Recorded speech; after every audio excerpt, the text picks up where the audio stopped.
तो सुभाषपा अध्यक्ष ओपी राजभर अब बिहार विधानसभा चुनाव की तैयारियों में लग चुके हैं। बिहार में 29 सीटों पर चुनाव लड़ने का प्रस्ताव उन्होंने बीजेपी आलाकमान को भेज दिया है। इस दौरान न्यूज स्टेट संवाददाता से खास बातचीत भी उन्होंने की है। सुनाते क्या कहा है।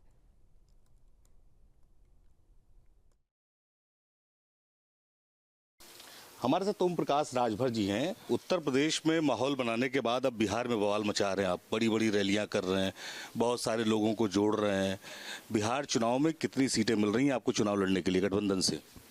देखिए, वहाँ पहले हम 156 सीटों पर काम मजबूती से कर रहे थे, तो दिल्ली नेतृत्व से भारतीय जनता पार्टी माननीय जेपी नड्डा जी से बात हुई या माननीय अमित शाह जी से बात हुई, तो उन्होंने कहा कि देखो, इतना हाथ पांव मत फैलाओ, कुछ सीटें चिन्हित कर लो, उसी पे काम करो। तो हमने 29 सीटें चिन्हित की और उसी पे काम शुरू किया। एक साल के अंदर हम लोगों ने 42 बड़ी रैली की। 15,000, 20,000, 25,000, 30,000, 40,000, 50,000 तक लोग अपने से आए रैली में। और वो दिखा मुझे कि जो राजभर, रजवा, राजवंशी, राजधोप, प्रजापति, पाल, नाई, गुण, कुम्हार, लोहार, जो पिछड़े पिछाड़े गए, जो भी वंचित हैं, तो ऐसे लोग एक उम्मीद जगी भारतीय समाज पार्टी के साथ, तो लोग जो आने लगे रैलियों में, संगठन में। तो 29 सीटों पर हम लोगों ने ग्रास रूट तक संगठन को तैयार कर दिया है और वो सूची भी हमने दिल्ली पहुंचा दी है। देखिए, ये जो वोट चोरी का आरोप है, आज़ादी के बाद पहली बार कांग्रेस ने वोट चोरी किया जब 14 लोग तय हुए कि 14 लोग प्रधानमंत्री तय करेंगे। 3 उम्मीदवार हुए। पंडित जवाहरलाल नेहरू 1 वोट पाए, सरदार वल्लभ भाई पटेल 11 वोट पाए और 2 वोट जिन्ना पाए। 13 वोट वाले की चोरी हो गई, 1 वोट वाला प्रधानमंत्री। ये कांग्रेस का कल्चर। 1952 में बाबा साहब डॉक्टर अम्बेडकर जी चुनाव लड़े लोकसभा का, 78,000 वोट की चोरी करके उनको हरवाया कांग्रेस ने। और बाबा साहब डॉक्टर अम्बेडकर जी ने एफिडेविट बाकायदे चुनाव निर्वाचन को दिया कि ये मेरे साथ चोरी हुई है, इसकी जांच कराई जाए।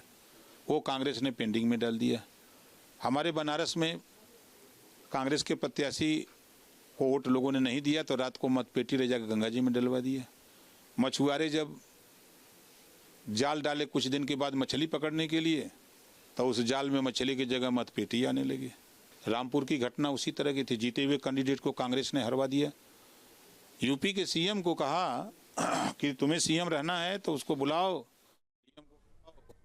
और चलिए, इसी खबर पर और भी अधिक जानकारी के लिए संवाददाता निखिल हमारे साथ जुड़ चुके हैं। निखिल, ये जो बाराबंकी में लाठीचार्ज देखने को मिला, अब वो राजधानी लखनऊ तक ये पूरा मामला पहुंच चुका है।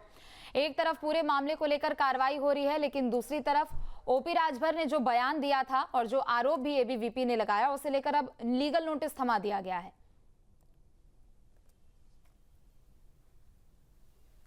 बिल्कुल, एक लीगल नोटिस भेजा गया है। थोड़ी देर पहले मेरे पर्यटन संस्कृति मंत्री से मेरी बात हो रही थी। उन्होंने कहा ये संगठन के अंदर का मामला है। ओम प्रकाश राजभर जी ने किस तरह से बयान दिया, कैसे दिया, इन तमाम विषयों पे बात कर रहे हैं हम उनके साथ। संगठन चूंकि हमारा है और हम संगठन से भी बातचीत कर रहे हैं। जो भी दोषी होगा उनके खिलाफ कार्रवाई होगी। ओम प्रकाश राजभर से जब मेरी बात हुई तो उन्होंने ये साफ कहा कि दरअसल मीडिया ने हमारे बयान को तोड़ मरोड़ कर पेश किया। उन्होंने कहा कुछ लोगों ने इसको लेकर मेरे खिलाफ साजिश रची और मेरे बयान को गलत तरीके से दिखाया गया। हालांकि मेरे घर पर जिस तरह से पथराव हुआ वो भी गलत हुआ। मेरे घर पर इस तरह का विरोध प्रदर्शन नहीं होना चाहिए और मैं छात्रों के साथ सदैव खड़ा हूं। उन्होंने डिप्टी सीएम केशव प्रसाद मौर्य से भी मुलाकात की, उनके साथ भी चर्चा हुई, मुख्यमंत्री से इस मुद्दे पर उनकी बातचीत हुई। ये जरूर है कि अभी जो अखिल भारतीय विद्यार्थी परिषद है वो अपनी मांगों पर डटा हुआ है। उसकी मांगे अब ये हैं कि जो दोषी लोग हैं उनको जेल भेजा जाए, उनके खिलाफ FIR हो। तो इन तमाम विषयों पर सरकार के साथ संगठन, जो विद्यार्थी परिषद संगठन है, उसकी बातचीत चल रही है और ये माना जा रहा है कि आज शाम तक इस पर कोई बड़ा फैसला हो सकता है। जी बिल्कुल, चूंकि देखिए, एक तरफ तो हमने देखा कि कार्रवाई हो रही है, कई अधिकारियों को सस्पेंड भी किया गया है, जांच रिपोर्ट भी कल रात यहां पर सौंपी गई थी। लेकिन ये जो पूरा प्रकरण जिस तरीके से सामने आया, उसके बाद चाहे वो समाजवादी पार्टी हो, बीजेपी हो, दोनों एक दूसरे के ऊपर हमलावर है। लेकिन ओपी राजभर के अगर परिप्रेक्ष्य में यहाँ पर देखा जाए तो उनसे कहा गया है कि कुछ दिनों के भीतर माफी मांग ले, नहीं तो मानहानि का भी केस उनके खिलाफ होगा। देखिए, छात्रों ने इसको लेकर लीगल नोटिस दिया है जो कल ओम प्रकाश राजभर के लिए जारी किया गया है। उनको भी नोटिस मिला नहीं है। उनका ये मानना है कि नोटिस मिलेगा तो उसका बयान उस तरीके से जवाब उस पर नोटिस पर दिया जाएगा जो उचित जवाब होगा। फिलहाल उन्होंने साफ कहा कि मेरे बयान को तोड़ मरोड़ कर पेश किया गया, बार बार वो यही कहते नजर आए। उन्होंने कहा कि मेरे पास कोई भी इस तरह का वीडियो कहीं भी नहीं है जिसमें मैं अखिल भारतीय विद्यार्थी परिषद के लोगों को गुंडा कह रहा हूँ। लेकिन इसके साथ ही ये भी बात है कि मैं ये भी कह रहा हूँ कि मेरे घर पर जो विरोध प्रदर्शन हुआ वो गलत हुआ। इसकी शिकायत मैंने केशव प्रसाद मौर्य जो उप मुख्यमंत्री हैं उनसे भी मुलाकात करके दी। मुख्यमंत्री से भी इस विषय पर हमारी बातचीत हुई और आगे हम बैठकर इन बातों को समझ लेंगे। थोड़ी देर पहले जैसा मैंने बताया कि मेरी पर्यटन एवं संस्कृति मंत्री से बात हो रही थी, वो भी साफ कह रहे थे कि संगठन और सरकार का मामला है, दोनों बैठकर तय कर लेंगे। जांच रिपोर्ट मिली है, हम उसका अध्ययन कर रहे हैं। कार्रवाइयां हमने शुरू कर दी हैं, कार्रवाइयां अभी जारी रहेंगी। जहां तक बात अखिल भारतीय विद्यार्थी परिषद संगठन का है, उनके साथ भी हमारी बातचीत जारी है। हम लोग लगातार उनके साथ संपर्क में हैं। तो कहीं ना कहीं ये जो मुद्दा शुरू हुआ था 2 दिन पहले, अब वो धीरे धीरे पटाक्षेप की तरफ जा रहा है, क्योंकि अखिलेश यादव के बयान के बाद, समाजवादी पार्टी और तमाम दलों के बयान के बाद मुद्दे ने तूल पकड़ा था। लेकिन इसके साथ ही ये भी बात है कि मैं ये भी कह रहा हूँ कि मेरे घर पर जो विरोध प्रदर्शन हुआ वो गलत हुआ। इसकी शिकायत मैंने केशव प्रसाद मौर्य जो उप मुख्यमंत्री हैं उनसे भी मुलाकात करके दी। मुख्यमंत्री से भी इस विषय पर हमारी बातचीत हुई और आगे हम बैठकर इन बातों को समझ लेंगे। थोड़ी देर पहले जैसा मैंने बताया कि मेरी पर्यटन एवं संस्कृति मंत्री से बात हो रही थी, वो भी साफ कह रहे थे कि संगठन और सरकार का मामला है, दोनों बैठकर तय कर लेंगे। जांच रिपोर्ट मिली है, हम उसका अध्ययन कर रहे हैं। कार्रवाइयां हमने शुरू कर दी हैं, कार्रवाइयां अभी जारी रहेंगी। जहां तक बात अखिल भारतीय विद्यार्थी परिषद संगठन का है, उनके साथ भी हमारी बातचीत जारी है। हम लोग लगातार उनके साथ संपर्क में हैं।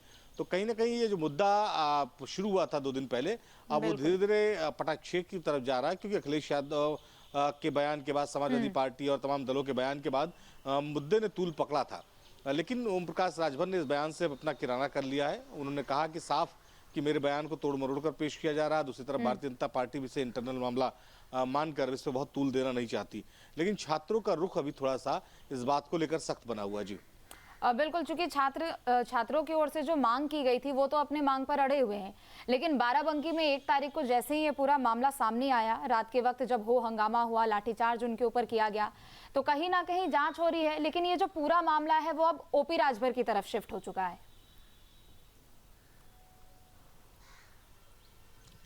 देखिए, मतभेद तो निश्चित तौर पर एक बड़ा आ गया है और उसी मतभेद का असर आपने देखा कि खुद जो छात्र थे अखिल भारतीय विद्यार्थी परिषद के, वो ओम प्रकाश राजभर के घर पहुंच गए। वहां पर उन्होंने विरोध प्रदर्शन किया, पुतला जलाया, उनके घर पर पथराव किया, जिसको लेकर ओम प्रकाश राजभर नाराज भी हुए। उन्होंने इसको लेकर भी बयान दिया कि गलत किया गया। तो मुद्दा तो कहीं ना कहीं खिंच चुका है। जो अखिल भारतीय विद्यार्थी परिषद है, वो चूंकि भारतीय जनता पार्टी का एक हिसाब से कहें तो संगठन है, तो लिहाजा ये माना जा रहा है कि देर सवेर इसमें दोनों लोग हैं उनके साथ बैठकर बातचीत तय कर ली जाएगी। और उसके बाद पूरे अगर बात करें घटनाक्रम में, तो जो विद्यार्थी परिषद की मांग है कि बड़ा एक्शन किया जाए, वो भी एक्शन देखने को मिलेगा। जी ठीक है, आप बने रहे, लौटेंगे आपके पास। जहाँ भक्ति है हर शब्द में, कथाओं में छुपे हैं दिव्य रहस्य और ज्योतिष देता है जीवन को दिशा। धर्म से जुड़ी हर बातों को जानने के लिए हमारे चैनल स्तुति को सब्सक्राइब करें। चैनल पर जाने के लिए इस लिंक पर क्लिक करें।